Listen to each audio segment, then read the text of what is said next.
갈증이 아주 심한 사람이 물을 먹기 위해서 우물가에 섰습니다.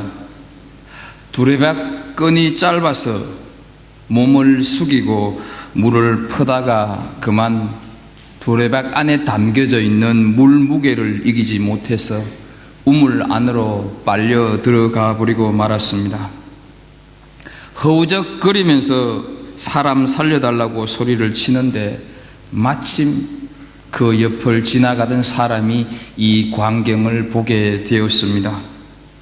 그러나 이 사람은 우물에 빠져 죽어가고 있는 사람을 건져줄 생각을 하기는커녕 도리어 그 사람을 보면서 책망을 합니다. 조심해서 좀 지나다니지. 다 큰 어른이 애들 장난하듯 그렇게 경망스럽게 행동을 하느냐. 실수를 해서 빠졌든지 잘못을 해서 네가 우물 속에 빠졌든지 그 책임은 당신 몫이기 때문에 나는 모르겠어. 이렇게 하면서 그냥 지나가 버렸습니다. 우물에 빠진 사람은 참 기가 막히고 야속하기는 했지만 살기 위해서 계속 소리를 쳤습니다. 그때 또 한 사람이 지나가다가 다급한 소리를 듣고 우물 속에서 두려움에 쌓인 채 살려달라고 소리를 치고 있는 이 사람을 보게 됩니다. 그런데 이 사람 역시 당신이 우물 속에 빠진 것은 전생에 죄가 많아서 그렇다. 이 모든 것이 다 당신의 업보다. 이렇게 하면서 역시 그냥 지나가 버렸습니다. 이제는 기진맥진해서 목소리도 잘 나오지 않고 있습니다.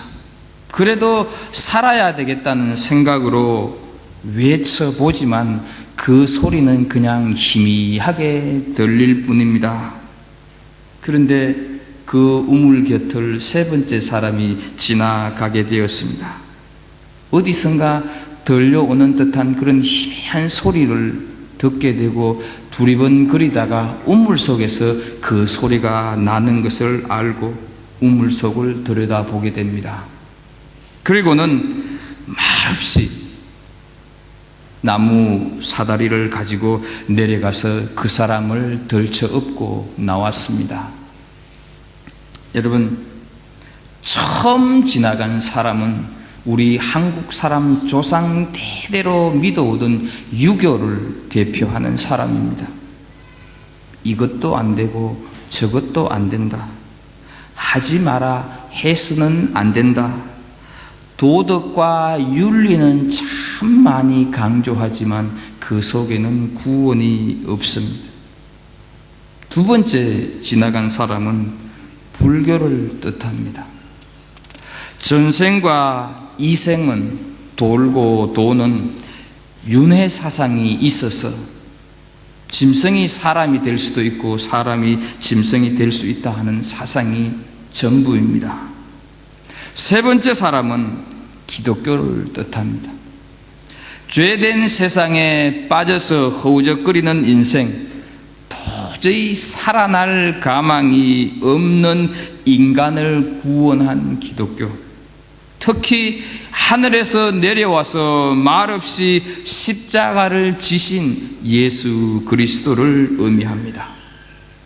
세 번째 사람은 복음이 무엇인가를 아주 분명하게 보여주는 것입니다. 우리가 함께 읽은 본문은 베드로가 고넬료를 비롯하여서 일가 친척 친구들까지 모여있는 고넬료의 집에서 설교를 하는 것으로 오늘 본문이 시작이 되고 있습니다. 그런데 이 설교의 내용을 가만히 들여다보게 되면 복음이 전부다 하는 것을 알 수가 있습니다. 먼저 34절 35절을 보겠습니다.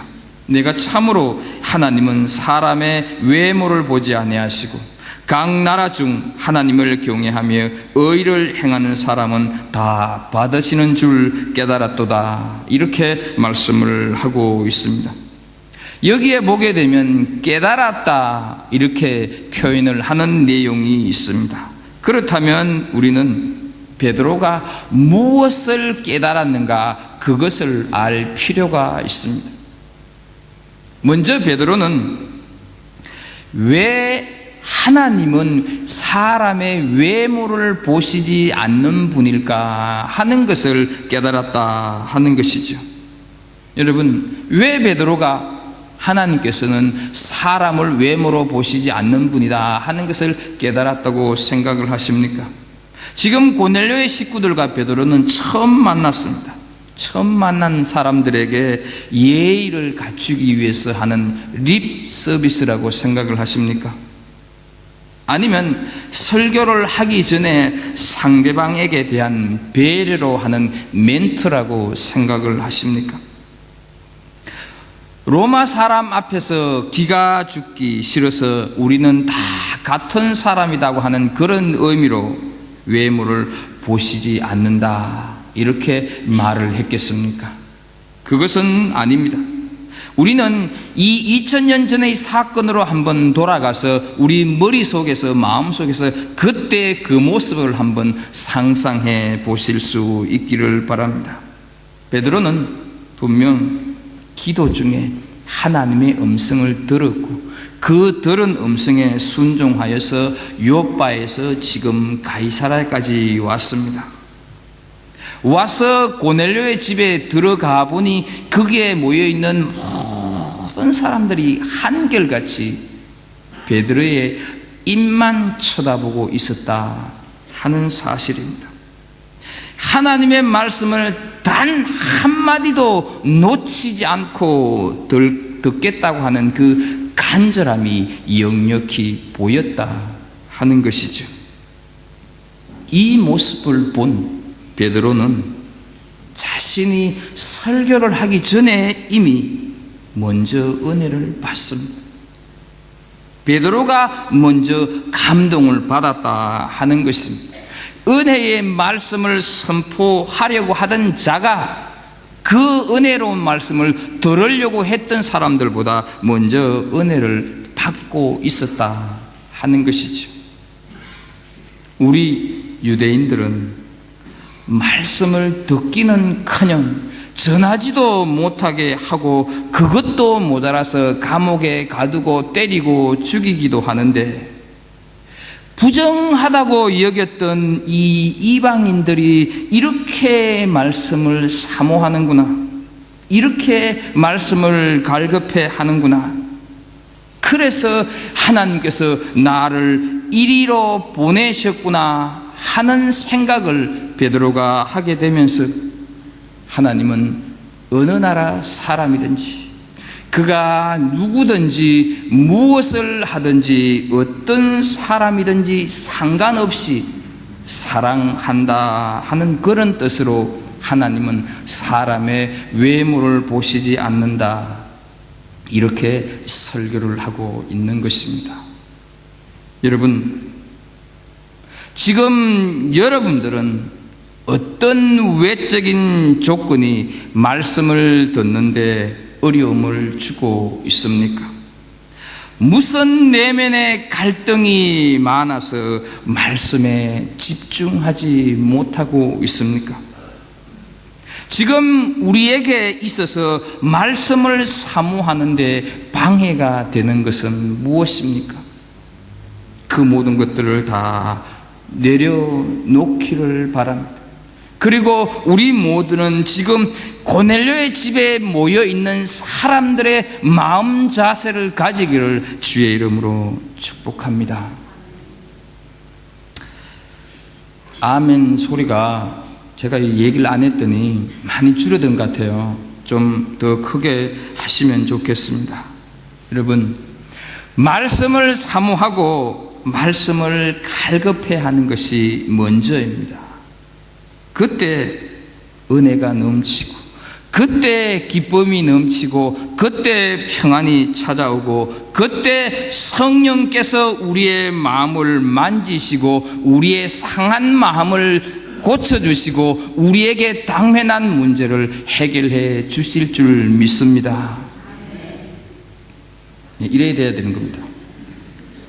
잠언 8장 17절에 보게 되면요, 나를 사랑하는 자들이 나의 사랑을 입으며 나를 간절히 찾는 자가 나를 만날 것이니라 말씀을 하셨습니다. 사랑하는 우리 갈보리 교회 성도 여러분, 우리 모두는 다 말씀을 사모하는 그런 열정 있는 그런 성도들이 되기를 주의 이름으로 축복합니다. 베드로가 하나님은 외모를 보시는 분이 아니다 하는 것을 깨달았다고 하는 것은 지금까지 베드로 자신이 알아온 하나님에 대한 생각이 바뀌고 있다 하는 그런 의미입니다.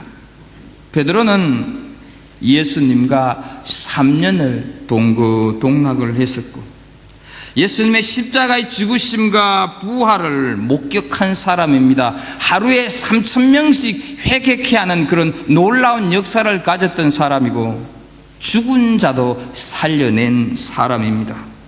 이런 베드로가 지금 하나님에 대한 생각의 변화가 일어나고 있다 하는 사실입니다. 그렇다면 우리도 하나님에 대한 생각이 달라져야 하지 않겠습니까? 내가 생각하고 있는 하나님에 대한 개념이 틀렸을 수도 있다, 이런 생각 한번 해보시지 않겠습니까? 우리는 하나님에 대해서 다 알 수도 없거니와 다 알지도 못합니다. 하나님을 체험하고 하나님을 만나야 하나님이 어떤 분이신가 하는 것을 알 수가 있습니다. 그렇다면 우리는 하나님을 어떻게 만날 수가 있습니까?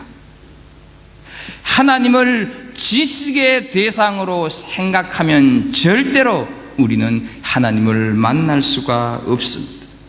하나님을 믿음의 대상, 하나님을 예배의 대상, 하나님을 경배의 대상으로 고백할 때 비로소 내가 하나님을 느끼게 되고 하나님이 경험되어집니다. 베드로는 하나님이 이스라엘의 하나님, 선민 유대인의 하나님인 줄만을 알았습니다.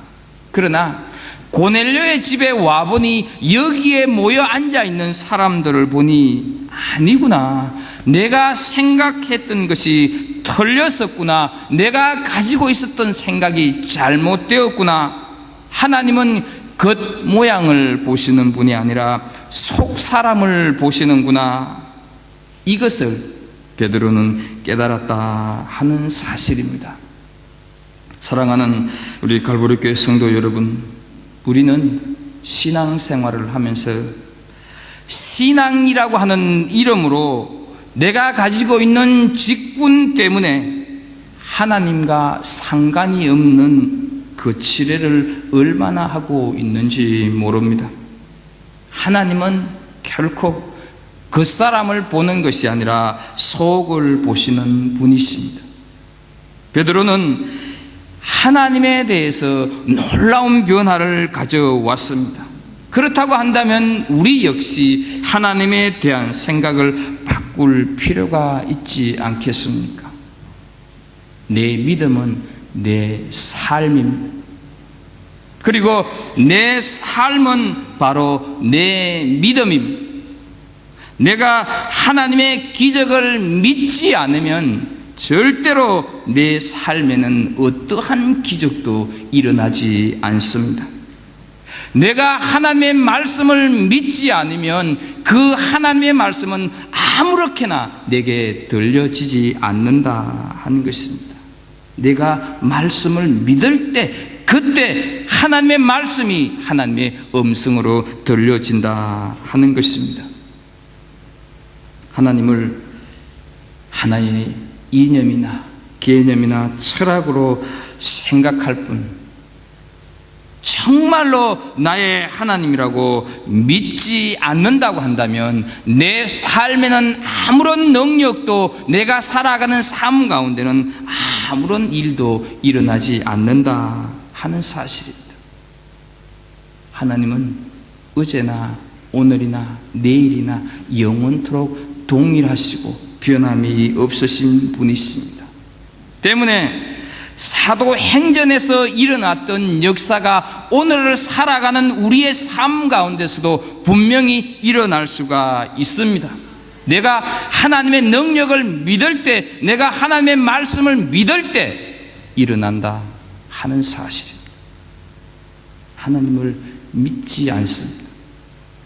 하나님을 신뢰하지도 않습니다. 하나님을 지식의 한 분야로 포함시켜 버렸습니다.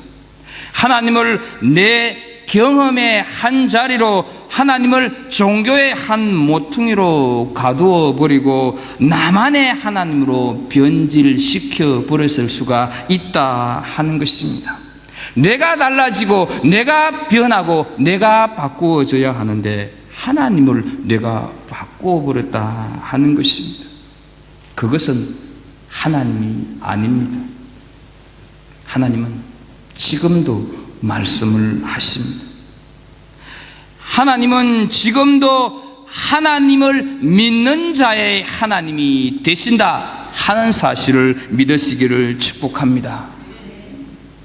10년, 20년 믿어도 아무런 일들이 내 삶 가운데서 일어나지 않고 그냥 그렇게 살아간다고 하면 내가 생각하고 있고 내가 믿고 있는 하나님에 대한 생각이 틀린 것인지 바른 것인지 한번 살펴볼 필요가 있지 않겠습니까?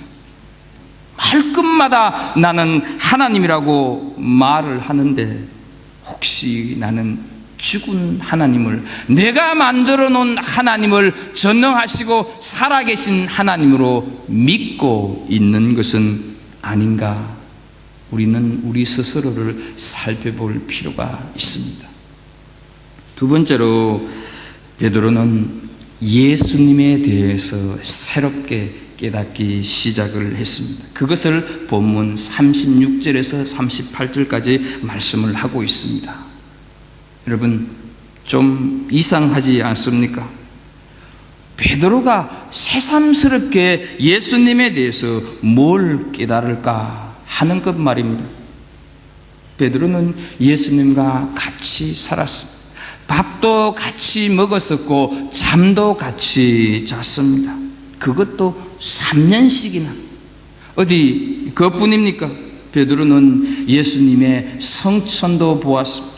베드로는 오순절 마가의 다락방에 성령이 임하는 그런 체험도 했습니다. 그런데 지금 베드로는 또 새롭게 깨닫고 있다 하는 것입니다. 여러분, 이것은 어떤 의미겠습니까? 그것은 다른 것이 아니라 예수님은 날마다 새로운 분이다 하는 사실입니다. 그 누구라 할지라도 예수님을 다 알 수 있는 사람은 없습니다. 우리가 그렇지 않습니까? 평생을 부부로 살아도 여러분의 아내에 대해서, 여러분의 남편에 대해서 다 안다고 생각을 하십니까?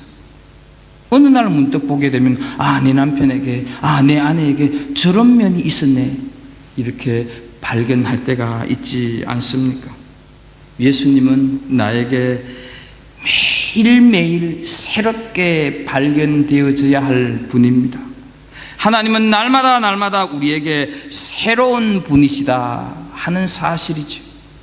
베드로가 그 사실을 새롭게 깨닫기 시작을 합니다. 그래서 베드로는 예수님에 대해서 오늘 본문에 보게 되면 만유의 주다 이렇게 표현을 하고 있습니다.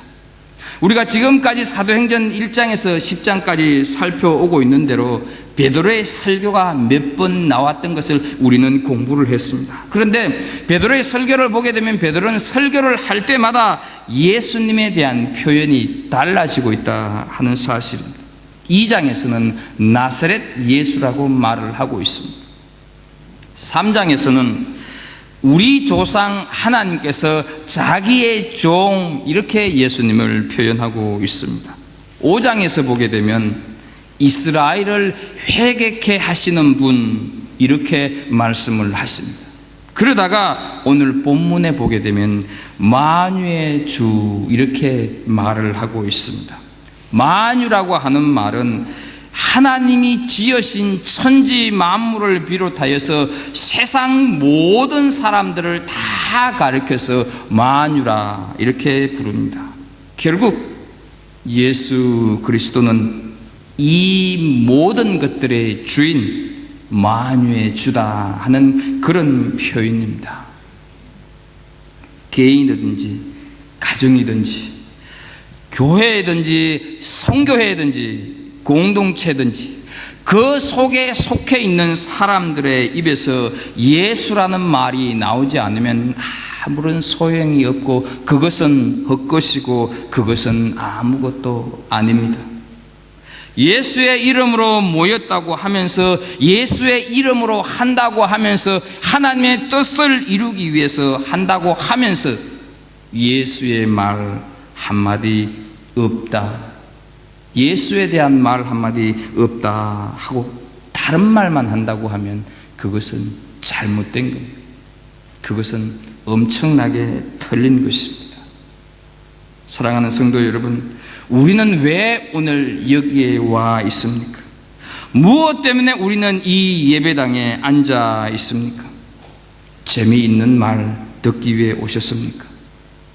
어제 아침에 있었던 올림픽 축구 한일전 이야기하기 위해서 여기 오셨습니까? 남의 말을 듣기 위해 오셨습니까? 아니면 우스갯소리를 듣기 위해서 오셨습니까? 아닙니다. 그런 소식들은 텔레비전을 켜면 다 들을 수가 있고 인터넷을 통해서 다 알 수가 있습니다. 그런 소식들은 취미 활동하는 곳이나 개 모임을 하는 데 가면 다 들을 수가 있습니다. 우리가 오늘 여기에 온 것은 예수님의 말씀을 듣기 위해서, 하나님의 말씀을 듣기 위해서 여기에 왔습니다. 나를 위해 십자가에 달려 돌아가신 예수, 그분이 내 형편을 아시고 그분이 내 속상함을 아시고 그래서 그분이 흘려주신 보혈로 내 눈물을 닦아주시고 내 삶의 아픔을 치료해 주시고 내 마음을 만져주시고 나를 고통스럽게 하는 자들을 사랑할 수 있는 힘을 주시는 그 말씀을 듣기 위해서 이곳에 오신 것 아닙니까? 그래서 우리는 이 세상을 살아갈 수가 있는 것입니다. 남편이 있어서 살아가십니까? 아내가 있어서 살아가십니까? 자식이 있어서 살아가십니까? 돈이 있어서 살아가십니까? 물론 이 모든 것들은 우리에게 의지가 되고 힘이 될 수도 있습니다. 그러나 그것들은 분명 한계가 있습니다. 세월에 따라 달라지고 생활에 따라 달라집니다. 그러나 예수 그리스도 십자가에 피 흘려 죽으시고 3일 만에 살아나신 그 예수 그리스도, 그 부활하신 주님, 그분에게는 한계가 없으십니다. 변함이 없으십니다. 만유의 주가 되시기 때문입니다. 이것이 복음입니다. 믿으시기를 주의 이름으로 축복합니다. 이 체험이 우리가 살아가는 삶 가운데 매 순간 매 순간 일어나기를 주의 이름으로 축복합니다. 내가 행여 학교를 다니고 내가 직장을 다니고 때로는 내가 설거지를 하고 때로는 내가 선교지로 가고 때로는 내가 거기서 죽어도 만유의 주 대신 예수 그리스도를 드러내고 나타내기 위함이다 한 것이죠. 그러므로 그곳이 어느 곳이든지 무엇을 하는 곳이든지 어떤 사람이 모였든지 간에 적어도 내가 그리스도인이라고 한다면 예수님의 이야기 하시기를 주의 이름으로 축복합니다. 베드로는 예수님을 만유의 주라고 새롭게 말을 하고 있습니다. 우리 역시 예수님을 우리의 삶의 모든 영역에 모든 부분에 있어서 만유의 주로 고백하기를 주의 이름으로 축복합니다. 베드로는 계속해서 만유의 주가 되신 예수님이 어떤 분이신가 하는 것을 더 구체적으로 설교를 하고 있습니다. 39절 하반절부터 40절을 보게 되면 그들이 나무에 달아 죽였으니 하나님이 사흘 만에 다시 살리사 나타내시되 이렇게 말씀을 하고 있습니다. 예수 그리스도는 십자가에서 죽으신 분이시고 부활하신 분이다 하는 것입니다. 예수 그리스도의 죽으심과 부활은 복음의 핵심입니다. 죽음이 없이는 부활이 없습니다. 부활이 없으면 성천도 없고 성천이 없으면 재림도 없습니다. 재림이 없으면 기독교는 가짜입니다. 그것은 기독교가 아닙니다. 그래서 고린도전서 15장 17절에 보게 되면 그리스도께서 다시 살아난 일이 없으면 너희의 믿음도 헛되고 이렇게 말씀을 하고 있습니다. 사랑하는 성도 여러분, 부활을 믿으십니까? 옛날이나 지금이나 부활을 믿지 못하는 사람들 참 많이 있습니다. 불신자들이 부활을 믿지 못하고 부활을 믿지 않는 것은 당연합니다.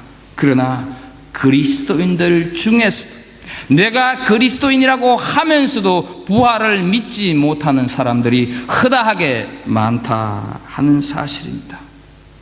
그래서 말하기 좋아서 나는 성경에 나오는 것 다른 건 다 믿을 수가 있는데 죽었다가 살아난 부활만큼은 믿지 못하겠다 이렇게 말을 합니다. 그러나 여러분, 그 말은 거짓말입니다.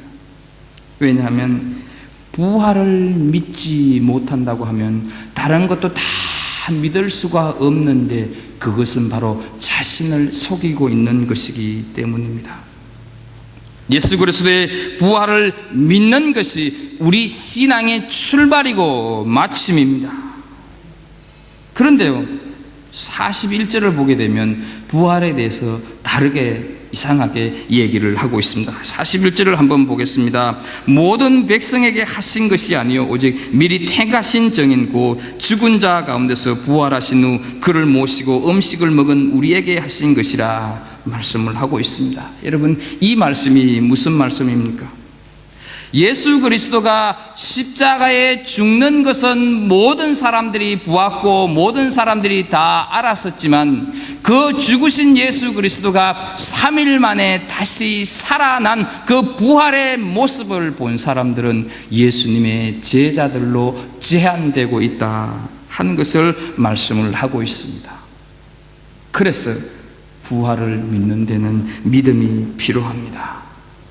부활하신 것을 모든 사람들이 다 보지 못했기 때문입니다. 그렇다면 우리에게는 또 하나의 의문이 생깁니다. 부활을 보았다고 해서 전부 믿는 것일까 하는 것입니다. 여러분, 도마를 어떻게 설명하시겠습니까? 도마는 분명 예수님이 부활하신 것을 보았습니다. 그런데도 보았음에도 바로 앞에 있음에도 불구하고 도마는 믿지를 못했습니다. 하는 수 없이 어떻게 합니까? 상처난 예수님의 옆구리, 상처난 예수님의 손 만져보고서야 그때서야 믿었습니다. 보아도 믿지 못하는 현대의 도마와 같은 사람들 많이 있습니다. 어쩌면 현대판 도마와 같은 사람들이 우리일 수도 있다 하는 사실입니다. 우리는 2000년 전 예수님의 시대에 살았던 사람이 아닌 것은 분명합니다. 그래서 죽었다가 3일 만에 살아난 부활하신 예수님을 제자들이 목격했던 것처럼 그렇게 보지는 못했습니다. 그러나 우리는 예수님의 부활을 수없이 경험하고 수없이 체험하면서 살고 있습니다. 무엇이 예수님의 부활을 경험하고 체험하면서 살아가는 것입니까? 여러분, 내가 여기까지 살아왔었고 내가 이만큼 살 수 있는 것, 내가 사랑하는 사람들과 함께 살 수 있다고 하는 것, 부활하신 주님이 도우셨기 때문에, 부활하신 주님이 나를 인도하셨기 때문에, 그 주님이 나와 함께 하시기 때문 아닙니까? 믿습니까? 그렇다면 우리는 부활하신 주님을 본 것이나 다름없는 것이고, 그렇다고 한다면 우리는 부활을 믿어야 하지 않겠습니까? 인터넷에 떠도는 기사는 그렇게 잘 믿으면서, 남의 말은 보지도 않고 잘 믿으면서 방송에서 어떤 제품이 좋다고 하면 철석같이 믿어서 그것만 먹으면 불로장생할 줄, 만수무강할 줄 믿으면서 부활을 믿지 못한다고 하면 그 사람이 바로 현대판 도마와 같은 사람일 것입니다. 그러면 왜 이 부활의 믿음이 중요합니까? 42절을 한번 보겠습니다. 우리에게 명하사 백성에게 전도하되 하나님이 살아있는 자와 죽은 자의 재판장으로 정하신 자가 곧 이 사람인 것을 정언하게 하셨고 말씀을 하고 있습니다. 이 42절은 베드로가 하나님에 대해서 깨달은, 예수님에 대해서 깨달은 그 결론에 해당하는 말씀입니다. 그리고요, 여러분, 43절에도 정언이라는 말이 있고 39절에도 있고 이제 읽은 42절에도 정언이라고 하는 단어가 있습니다. 베드로가 자신이 예수 그리스도를 새롭게 깨달으면서 알았던 사실 하나가 있었습니다. 그것은 바로 내가 예수님의 제자다 하는 사실을 깨달은 것 아닙니다. 내가 죽은 자도 살릴 수 있는 그런 능력이 있는 자다, 이 사실을 깨달은 것이 아닙니다. 그것은 바로 자신이 바로 예수 그리스도의 증인으로 살아가야 할 그 비전을 가진 사람이 되었다 하는 그 사실 하나를 깨달았다 하는 것입니다. 그래서 부활의 믿음이 중요한 것입니다. 예수 그리스도의 부활의 증인이 될 수가 있는 것은 부활을 믿는 자만이 가능한 것이고, 그럴 때만이 증인이 될 수가 있고, 그렇지 않은다 하면은 증인이 되었어도 증인이 될 수도 없다 하는 것입니다. 부활을 경험한 사람만이 증인된 삶을 살 수가 있습니다.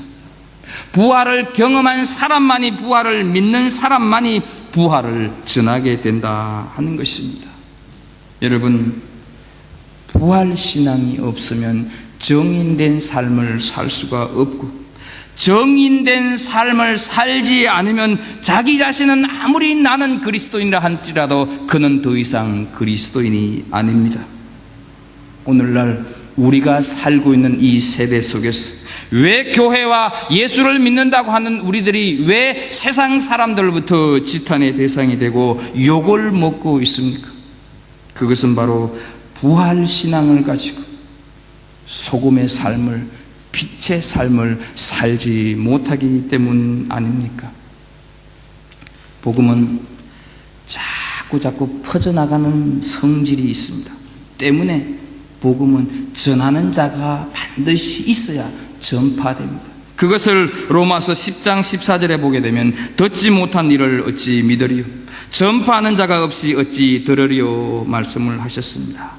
그런데요, 이 전파하는 자는 복음이 무엇인가 아는 사람이 복음을 전하게 되어 있다 하는 것이죠. 복음을 안다고 하는 것은 부활신앙을 믿고 부활신앙을 체험한 사람이다 하는 것이죠. 부활신앙을 체험하지 못한 사람은 복음을 전하지 못합니다. 내 안에 예수가 가득 있어야 예수를 전하죠. 내 안에 없는 예수를 다른 사람에게 어떻게 전할 수가 있겠습니까? 그렇다면 마지막으로 우리는 그러면 도무지 무엇을 전하는 증인이 되어야 할 것인가? 43절 끝에 보게 되면 이런 말씀이 있습니다. 그의 이름을 힘입어 제사함을 받는다 라는 말씀입니다.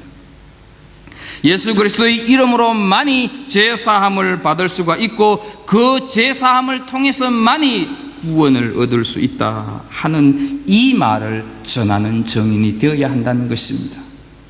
우리가 살고 있는 이 시대 속에는 현대에 들어와서 너무 세상이 다양해지고 온갖 과학기술이 발달을 해지면서 예수 그리스도가 아니더라도 구원을 얻을 수 있다 말을 하는 사람들 심심찮게 여기저기에서 일어나고 있는 것을 보게 됩니다. 여러분, 그렇다고 한다면 왜 100여 년 전에 사람 같지 않는 삶을 살고 있던 한국 땅에 수많은 선교사들이 찾아와서 그들의 청춘을 버렸고 그들의 목숨을 버렸겠습니까? 왜 지금도 중동으로, 왜 지금도 해결권으로 복음을 전하러 가고 때로는 그곳에서 순교하기도 하는 것입니까? 다른 방법으로도 구원받을 가능성조차 있다고 한다고 하면 결코 기독교는 필요 없는 종교가 될 것입니다. 사도행전 4장 12절에서 우리는 오래전에 공부한 것을 잘 기억하고 있습니다. 다른 이로서는 구원을 받을 수 없나니 천하 사람 중에 구원받을 만한 다른 이름을 우리에게 주신 일이 없음이라 말씀을 하고 있습니다. 이것이 복음의 절대성입니다. 이것 때문에 우리는 사람들로부터 오해를 많이 받기도 합니다. 기독교가 너무 독선적이고 너무 편협되어 있고 너무 억척이고 이 다양한 세상 속에서 살아가면서 그리스도인들은 너무 고집불통이다 하는 말을 듣습니다. 그러나 그것은 결코 아닙니다. 이 예수 그리스도의 구원의 절대성이 흔들리게 되면 더 이상 기독교는 예수가 없는 자선단체에 불과합니다. 여기에는 절대로 타협이 있을 수가 없습니다. 이것이 복음의 유일성입니다. 예수 외에는 제사함 받을 길이 없고 예수 외에는 용서함을 받을 길이 없습니다. 있다고 한다면 우리는 정인된 삶을 살아가지 않아도 될 것입니다. 예수 외에는 구원이 없습니다. 이 분명한 사실을 예수님은 요한복음 14장에서 분명하게 말씀을 합니다. 요한복음 14장 6절에 보게 되면 내가 곧 길이요 진리요 생명이니 나로 말미암지 않고는 아버지께로 올 자가 없느니라 말씀을 하셨습니다. 우리는 예수로 말미암은 구원의 유일성과 예수로 말미암아 구원받는다고 하는 이 절대성, 우리의 인간의 이성으로는 참 이해가 되기 어렵고 말이 되지 않는 말일 수도 있습니다. 여러분, 그렇기 때문에 역설적으로 그것은 진리일 수밖에 없다 생각은 한번 해보시지 않았습니까? 예수 외에는 구원이 없다. 이것이 복음의 핵심이고 신앙의 핵심입니다. 예수 외에는 구원이 없다. 이 사실, 교회 밖에는 절대로 구원이 있을 수가 없다 하는 이 말씀, 그 예수 그리스도로 말미암아 우리가 제사함을 받고 그분을 믿음으로 말미암아 구원을 얻습니다. 이 복음의 핵심이 오늘을 살아가는 우리들에게 이 숱한 얼음이 시시각각으로 닥쳐오고 있는 이 현실을 살아갈 수 있는 힘이 되기를 예수 그리스도 이름으로 축복합니다. 기도하겠습니다. 하나님 아버지, 우리에게 복음이 어떤 것이고 무엇인가, 왜 믿어야 하는가 다시 한번 깨닫게 해주셔서 감사를 드립니다. 하나님, 세상이 무너져도 내게 있는 모든 것들이 다 사라지고 없어진다 할지라도 이 복음의 유일성, 예수 그리스도를 통해서만이 죄 용서함과 구원함을 받을 수 있다고 하는 이 사실 부여잡고 힘든 세상 승리로 살아가는 믿음의 사람들 다 되게 하여 주옵소서. 예수님의 이름으로 기도합나이다. 아멘.